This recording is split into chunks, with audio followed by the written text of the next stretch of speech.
धाराशिव जिल्ह्यातील वाशी तालुक्यात पोलिसांतर्फे मोठी कारवाई करण्यात आली आहे। पाखरूड शिवारात अवैध अफूची शेती सुरू असल्याची गुप्त माहिती पोलिसांना मिळाली होती। त्यानंतर पोलिसांनी तात्काळ छापा टाकला। या कारवाईत तब्बल 58 किलो ओला अफू जप्त करण्यात आला आहे। जप्त मालाची किंमत सुमारे 8,77,000 रुपये आहे। या प्रकरणात 3 जणांना ताब्यात घेण्यात आले असून यात अशोक चव्हाण यांच्याकडून 36 किलो, राजेंद्र चव्हाण यांच्याकडून 18 किलो तर धोंडीबा चव्हाण यांच्याकडून 4.5 किलो अफू जप्त करण्यात आला आहे।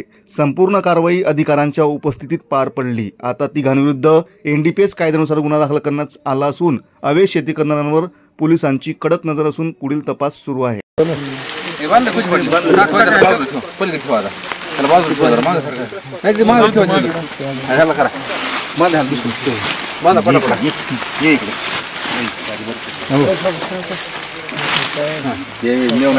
इकडे त्याला पडाव जागी अजून काय मोडाव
तेवढे म्हणून नका घेऊ पलीकडची